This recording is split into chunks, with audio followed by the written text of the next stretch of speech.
My wife and her mother were always speaking in their native language, so I decided to record their conversations, get them translated, and uncover a jaw-dropping truth that shook everything. My wife and I got married 2 months ago. We are both from different cultures and ethnicities. In her culture, living with her parents is normal. We had discussed moving in with her parents after we got married, but I wasn't very comfortable with the idea. I was born and brought up in America. My parents moved here in their 20s to achieve their dreams. When I was 19, I moved out and they supported my decision. So I told her that I disliked the idea of moving in with the in-laws. She told me that it was an important part of their culture. I told her that I respected our cultural differences, but that I wouldn't compromise on this. I wanted us to have privacy, and I had visited her apartment. It wouldn't fit all of us. Now at this point, I thought that her parents lived with her. She had made it seem that way too. She had told me that she grew up here. We eventually compromised, and she asked me to try it out for a few months. And if I wasn't comfortable, then we could move out. So I agreed. We had a small ceremony when we got married, but it was beautiful. I moved into her apartment and her family was extremely sweet. I didn't feel anything was wrong. Her mother and she would frequently talk in their native language and I would be curious. I asked her to teach it to me too, but she would refuse and say it wasn't necessary. I told her that I wanted to be a part of their conversations too, but she still wouldn't teach me. Time passed, and I took a few classes online, but I was still learning. I only understood a few phrases and words. My wife and I both worked. It had been about a month and a half into our marriage, and my mother-in-law kept telling her to get it done. That's the one phrase I understood. When I would look at her, she would just awkwardly smile at me. I could feel that something wasn't right. I would ask her about it, and she would always just blow me off, saying that she would tell me later. As the days passed, my mother-in-law got more anxious about it. I tried asking her, but she wouldn't give me an answer either. I was fed up with it. We hadn't even gone on our honeymoon yet. I wanted to go abroad, but she would blatantly refuse and tell me she was busy with work or make up a similar excuse. One day, I was speaking with a coworker of mine. She was from the same country as my wife, but I hadn't heard her speak her native language. I randomly asked her if she spoke the language, and she said yes. I asked her if she could help translate a few lines for me, and she said of course. I knew it wasn't right, but I was going to record them. I've lived with them for almost 2 months now, and I don't particularly like being left out of conversations all the time. I knew something was up, and I was going to find out what. When I went back home that day, I did my normal routine. Once my wife was back, my mother-in-law started speaking fiercely to her. She sounded angry. I immediately started recording their conversation. The next day, I met up with my coworker during my break. I made her listen to the recording and her eyes widened. She didn't know who was speaking. She asked me who this was, and I told her it was my wife and my mother-in-law. She told me to immediately get out of there and call the cops. I was shocked. I didn't know what to say. It couldn't be that bad, right? I asked her if she misunderstood anything, and she said no. She proceeded to explain to me that my mother-in-law was pestering my wife to open a joint account with me and to take note of how much money I had. My jaw dropped. What the frick? This lady, my mother-in-law, didn't speak much to me, but acted very sweet. I always thought that she was just a reserved person. My coworker continued to tell me that my mother-in-law was pestering my wife to apply for a green card. She said that my wife was almost yelling at her mother to keep her voice down and kept explaining that for a green card, she had to show proof that I was able to support her financially. She then told me that she kept screaming at her to get it done. I didn't know how to react. I remembered my wife asking me to create a joint account, and I had refused. I made more than her, but she wasn't aware of that. I wasn't comfortable opening a joint account with her just yet, as I had a few of my prior investment plans that needed to be completed. I hadn't disclosed everything to her, and right now I was thankful that I hadn't. I wasn't aware that she didn't have a green card either. She told me she grew up here. My coworker pulled me into a hug. I didn't notice that I had started crying. She told me to report it to the police and file for an annulment. Divorce was not an option in this case. I went home early that day and packed up my stuff. I had informed my father and he was on his way. My mother-in-law wasn't home, but my father-in-law was. When I rolled my bags out, he tried to stop me. He asked me what was going on, but I just ignored him. My father had come up by now. He was enraged, but was keeping calm because of me. I went back with him to his place. I contacted my father's lawyer and filed a report the same day. My wife called me multiple times that evening. My lawyer recommended not talking to her. This was fraud. One thing my coworker very clearly mentioned was something my wife had said. Her exact words were, "Why do you think I married him? Have you seen his house? It's huge. He doesn't know that I don't have a green card. I'll have to coax him into believing my story.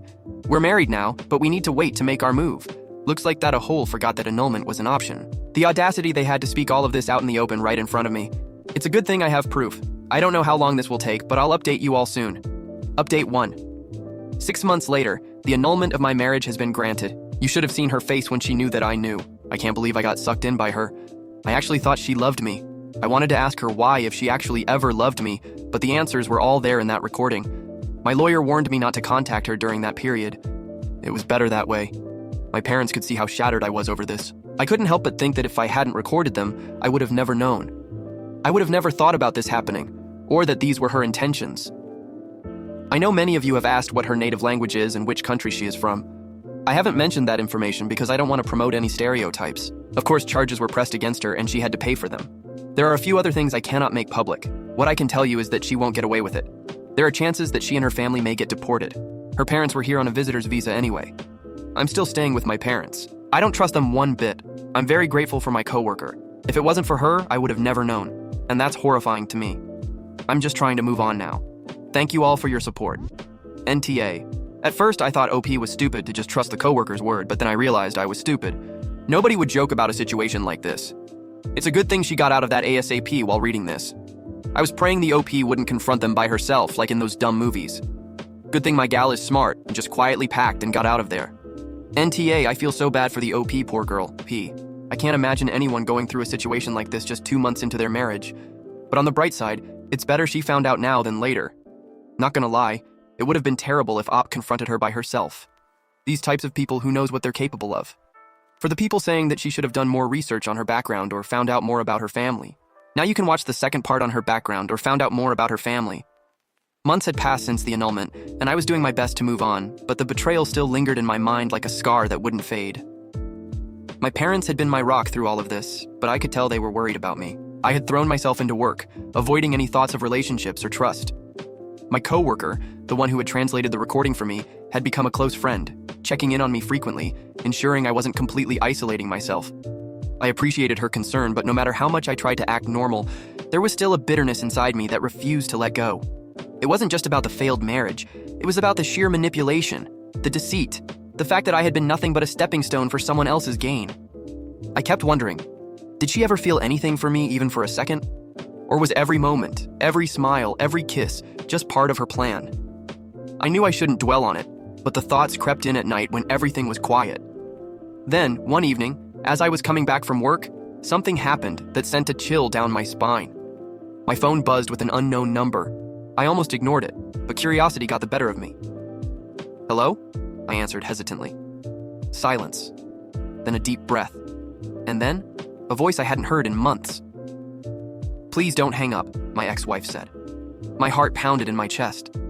Every rational part of me screamed to end the call, to block the number, to not let her voice worm its way into my head again. But I didn't hang up. Not yet. "What do you want?" I asked, my voice colder than I expected. There was a pause, then a shaky sigh. I just wanted to talk." "We have nothing to talk about," I shot back. "You lied to me. You used me. You tried to ruin my life. And now you want to talk?" "It's not what you think," she said quickly, desperation creeping into her voice. "I swear, I never wanted to hurt you, I laughed bitterly. "You never wanted to hurt me? So what, it was all just a misunderstanding?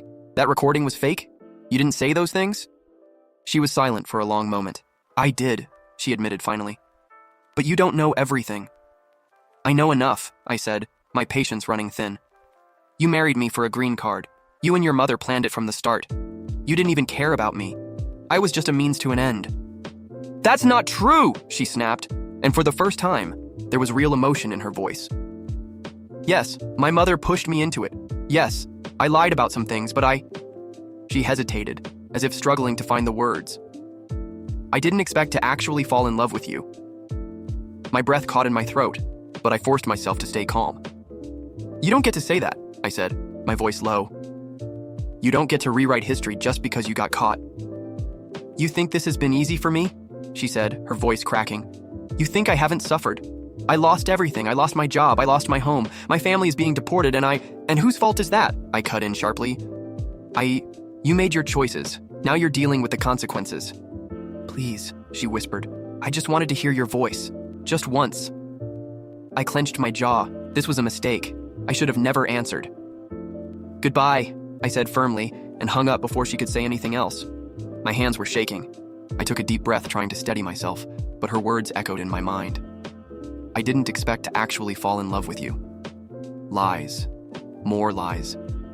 And yet, Deep down, a small, stupid part of me wanted to believe her. I needed to get her out of my head. But it seemed like the past wasn't done with me yet. Over the next few days, I started noticing strange things. A car that seemed to be parked near my workplace more often than normal. A shadow disappearing around the corner when I left my parents' house. My coworker noticed it too. "You've been acting weird lately," she said one afternoon as we grabbed coffee. "Are you okay?" I hesitated. "I think someone's been following me." Her expression turned serious. "Who?" "I don't know," I admitted. "But I have a bad feeling." She frowned. "Do you think it's her?" I didn't want to believe it, but deep down, I knew. The past wasn't just haunting me, it was chasing me, and I had no idea what was coming next. The uneasy feeling never left me after that phone call. No matter how much I tried to ignore it, I couldn't shake the sensation that someone was always watching. It wasn't just paranoia. Small things kept happening, things that I couldn't explain away. The car outside my workplace wasn't always the same, but there was always one. A presence that seemed to linger just out of sight. I started locking my doors religiously, double-checking my surroundings whenever I went out. My coworker, now one of my closest friends, was the only one who knew what was happening. "You need to report this," she insisted, her voice firm. "What if it is her?" I didn't want to believe my ex-wife would go that far, but after everything, could I really put it past her? The thought of her being out there, lurking, watching, sent a shiver down my spine. But what did she want? The annulment was final. The charges had been pressed. She had lost. Why now? I tried to brush it off as coincidence, but that was before the note appeared. One night, after a long day at work, I walked up to my car and immediately froze. There, tucked under the windshield wiper, was a single white envelope. My breath hitched. I looked around, scanning the parking lot, but it was empty. Slowly, I reached for the note, hands trembling as I unfolded the paper. 4 words were scrawled across it in shaky handwriting. "Please, talk to me." My blood ran cold. I knew it was her. Who else could it be? My first instinct was to rip up the note and forget it ever existed. But something inside me, curiosity, stupidity, maybe both, made me slip it into my pocket instead. That night, I barely slept. I kept replaying everything in my head, trying to make sense of it all. Why was she doing this? What did she want now? Had she really lost everything? Was this desperation? Obsession? I didn't know, and part of me didn't want to find out. The next day, I made a decision. I wasn't going to be intimidated. I went about my routine as usual, acting as if I hadn't received anything. But I was more alert than ever. If she was watching me, I was going to watch back. And sure enough, it didn't take long for me to spot her. She was careful, I'd give her that. She never got too close, never made it obvious. But I knew her too well. The way she lingered in the crowd near my office building, the way a hooded figure disappeared down an alley just as I stepped outside. It was her, and she wasn't going away. I had 2 options, confront her or go to the police. I knew what my friend would say. She'd tell me not to be an idiot, to report her immediately. But something inside me hesitated. Against all logic, I needed to know. I needed to hear her say it, why she was doing this. So I made my choice. That night, I left work later than usual on purpose. I took the long route home, walking instead of driving, giving her an opening. And she took it. Halfway down a quiet street, I heard footsteps behind me. My heart pounded, but I didn't turn around. I slowed my pace just enough, waiting, baiting her into making a move. And then, just as I reached a dimly lit intersection, I stopped. "I know you're there," I said, voice steady despite the adrenaline surging through me. Silence. Then, a hesitant step forward. I turned, and there she was. My ex-wife stood a few feet away, her face partially hidden by the hood of her jacket, her arms wrapped around herself as if she were cold. But it wasn't the same woman I had once known. She looked different, thinner, almost frail. Dark circles rimmed her eyes. She had always been confident, always in control. Now, she looked lost. "You shouldn't be here," I said, keeping my distance. She didn't move closer. "I had to see you." "Why?" I demanded. "What do you want from me?" Her eyes flickered with something. Guilt? Fear? "I don't know," she admitted, voice barely above a whisper. I needed to talk," I scoffed. "You lost that right a long time ago." "I know," she said quickly. "I know I don't deserve it, She swallowed hard. "I have nowhere else to go." My stomach twisted, but I forced myself to stay cold. "That's not my problem." "Please," she whispered. "Just listen, just for a minute." Against my better judgment, I did. And what she told me next changed everything. She hesitated, her fingers trembling as she pulled down the hood of her jacket, revealing a face that was even more gaunt than I had initially thought. Her once vibrant eyes now looked hollow, burdened by something deeper than mere regret. I didn't speak. I just watched, waiting for her to explain, waiting for the excuse, the manipulation, the same trick she had used before. But what she said next wasn't what I expected. My mother. She betrayed me, she whispered, her voice barely audible over the distant hum of city life. I narrowed my eyes. You expect me to believe that? After everything? She shook her head quickly. No, I don't expect anything from you, but it's the truth. She used me just as much as I used you. I clenched my jaw. Used me. So you admit it? She swallowed hard. Yes, I did. At first, it was all part of the plan. Marry you, secure my future, help my parents stay here. That's what she wanted, what she forced me into. But you have to believe me. I never wanted it to happen like this. I scoffed, crossing my arms. You didn't want it to happen like this? You planned this. You lied. You married me with a motive. What part of this wasn't what you wanted? She took a shaky breath. I never wanted to hurt you. I let out a bitter laugh. You keep saying that like it means something. She flinched but didn't look away. I know I don't deserve your forgiveness. I don't even deserve this conversation. But please, just let me explain. I didn't say anything, but I didn't walk away either. That was enough for her to continue. My mother, she was always in control. I had no say in my own life. Every decision I made, she made first. I wasn't allowed to date who I wanted. I wasn't allowed to go anywhere without her permission. When I told her I wanted to marry for love, she laughed in my face. She said love was for fools, that survival was more important. Her voice cracked, but she forced herself to go on. She chose you, not because you were kind or because you treated me well, but because you had everything she wanted, a future, security, a life that she could mold to benefit herself. I fought it at first, but she threatened me, said if I didn't go through with it, she'd ruin me, and I believed her. I shook my head. You expect me to feel sorry for you? You went through with it. You let it happen. You let her manipulate you, and then you manipulated me. I know, she whispered, and I regret it every single day. I could hear the emotion in her voice, see the desperation in her eyes, but I wasn't ready to believe it. Why are you here? I asked, my voice firm. What do you want from me? She hesitated, looking down at her hands before finally meeting my gaze again. She took everything from me. When you left, when you exposed what we did, she turned on me.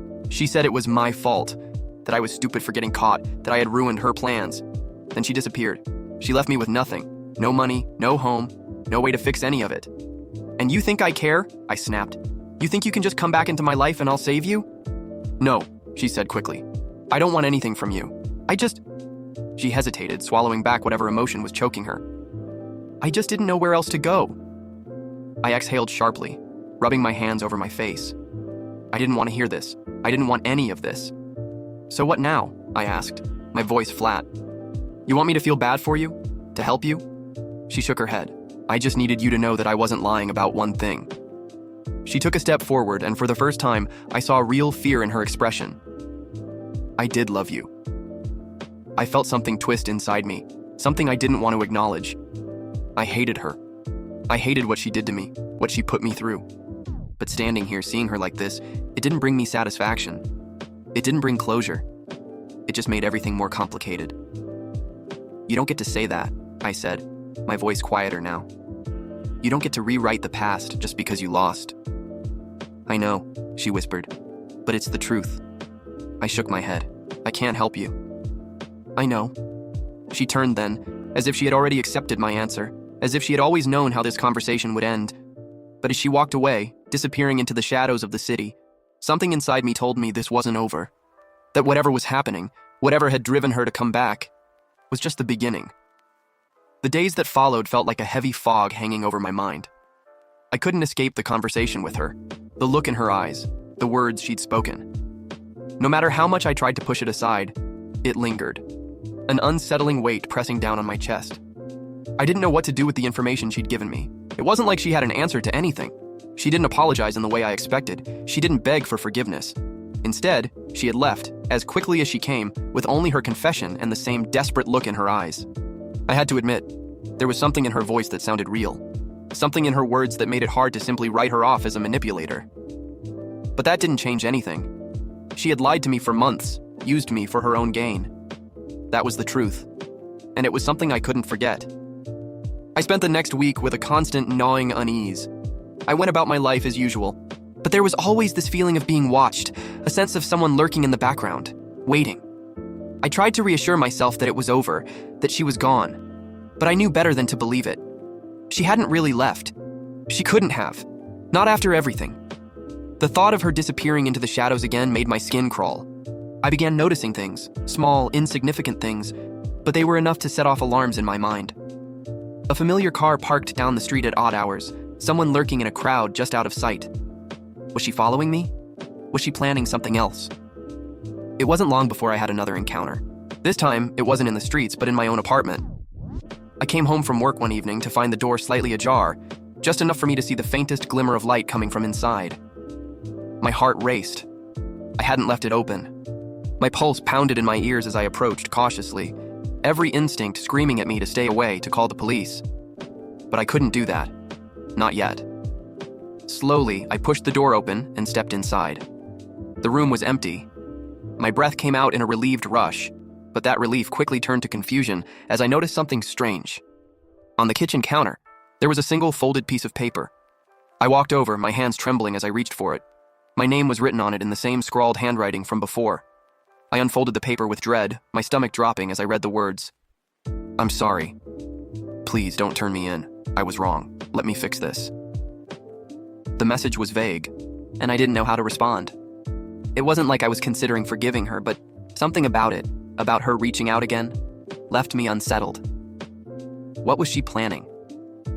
I tossed the note aside, trying to shake off the feeling that I was being dragged back into her web, but I couldn't shake it. Over the next few days, I became more and more paranoid. I couldn't help but check over my shoulder everywhere I went, every corner I turned. I couldn't relax. It wasn't just the note. It was the feeling that she was still out there, waiting, watching. I needed answers. I couldn't live like this, not knowing what was going on or what she wanted from me. But the problem was, I didn't know how to get those answers. I couldn't just show up at her door and demand them, and I sure as hell couldn't trust her. So I did the only thing I could think of. I went to the police. I made the call late one night after everything had settled. I couldn't keep waiting for something to happen. I needed to take control. I explained everything, how I had been manipulated, how I had filed for the annulment, how I had received the note, how I suspected she was still following me. The officer on the other end listened carefully, asking for details. He told me he'd send someone to check on things, but he also warned me that there wasn't much they could do unless something more concrete happened. They couldn't act on a feeling alone, not without proof. I didn't want to go overboard, but I knew she wasn't going to stop. I had seen how far she was willing to go before, and I wasn't about to let her push me back into her world. The next few days felt like an eerie silence. There was nothing, no signs of her, no new notes or strange encounters. But it was worse than that. It felt like the calm before the storm. I couldn't shake the feeling that something was about to break, that everything I'd been dreading was getting closer. I tried to go about my life, but my thoughts kept drifting back to her. What was she doing? What was her plan?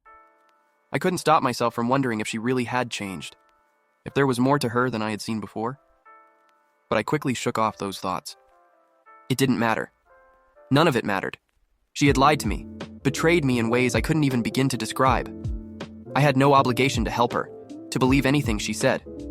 But despite everything, despite my anger and betrayal, I couldn't help but think of her words, of the hurt in her eyes when she said she loved me. It gnawed at me, a question I didn't know how to answer. The next week, things took an unexpected turn. I was out for lunch with my coworker, the one who had helped me expose my ex-wife's scheme, when I noticed something strange. A man, sitting alone at a table in the corner, was watching me. I wasn't sure at first if it was just paranoia, but the more I looked, the more I realized he wasn't just looking in my direction. He was watching me. My stomach twisted, and I suddenly felt the weight of my phone in my pocket, the one I had made sure to keep on me at all times. I didn't want to panic, but I could feel the sense of unease rising. I casually glanced over at my coworker, hoping she hadn't noticed. She hadn't.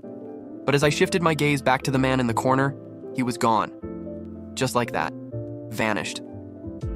The strange encounter in the restaurant stuck with me long after I left. My coworker didn't seem to notice anything odd, but I couldn't shake the feeling that something was off. I went home that evening, My thoughts scattered, trying to piece together everything that had been happening. I thought about the note she left, the messages, the phone calls, and now, the mysterious man. Was she still involved somehow? Had she sent someone to watch me? I didn't know, but I was sure of one thing: she wasn't finished with me yet. Over the next few days, I tried to stay vigilant. I kept an eye on my surroundings, checked my locks and security systems, and even stayed at a friend's place for a couple of nights to feel safer. But the more I thought about it, the more paranoid I became. It wasn't like her to be so obvious. The whole thing didn't make sense. Why would she be watching me now, after everything? But then I got a phone call that would change everything. It was late at night, and I had just gotten back from a brief trip to the store when the phone rang. The caller ID was unknown, but I felt a cold shiver run down my spine as I picked it up. "Hello?" I asked, my voice barely a whisper. There was silence on the other end, but then a voice spoke, distant and distorted. "She's gone," it said, before the line went dead. My heart stopped. I felt the blood drain from my face as I stood frozen in place. My first thought was that something had happened to her mother, but that didn't make sense. Her mother had been manipulative, yes, but I had never thought her capable of something so violent. I ran through the possibilities in my mind, each one darker than the last. I couldn't get a hold of her, couldn't get a clear answer from anyone. The silence was suffocating. The following day, I found myself standing at her apartment complex, the same place where she had once led me into her trap. I had to know what was going on. I couldn't sit idly by, wondering. I had to face whatever reality awaited me. I knocked on her door, and for a long time there was no response. I knocked again, harder this time, my heart pounding in my chest.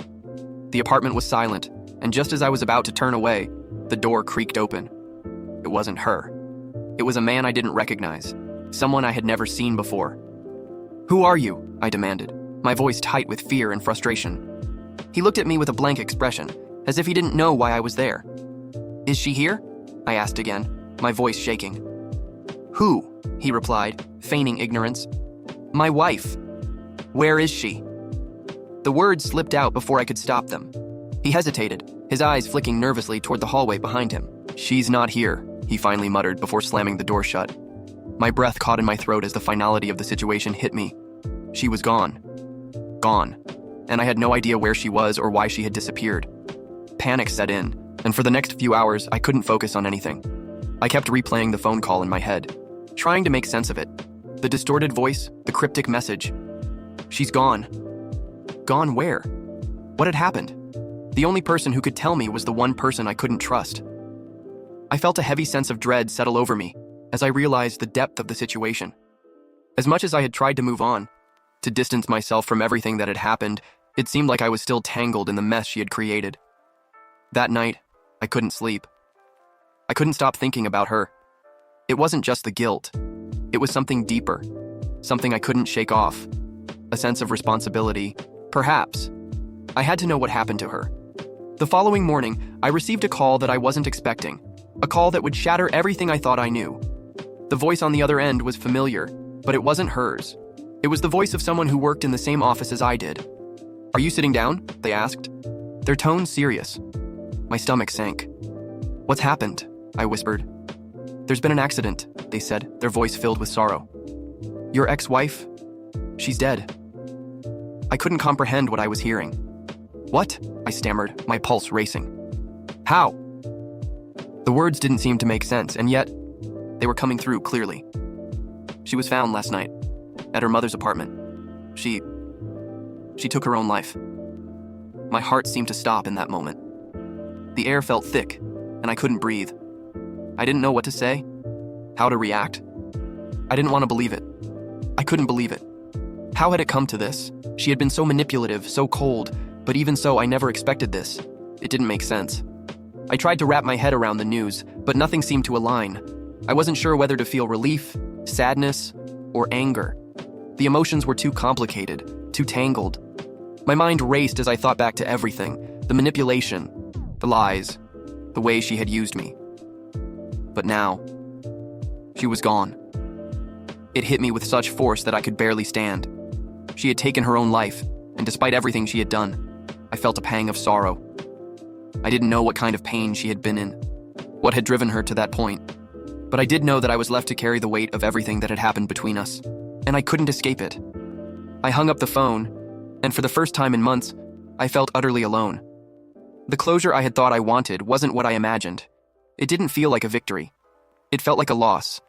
And in the silence that followed, I realized just how much I had been affected by everything she had done. She was gone. But her memory, the betrayal, the manipulation, it was still with me. It always would be. The life we had tried to build together was nothing more than a lie, a shadow of what I had believed it to be. I sat there in the quiet of my apartment, struggling to understand how everything had spiraled so far out of control. It wasn't just the marriage or the manipulation or even her death. It was the realization that everything I thought I knew about love, about trust, had been completely shattered. And no matter how hard I tried to piece it all back together, it would never be the same again.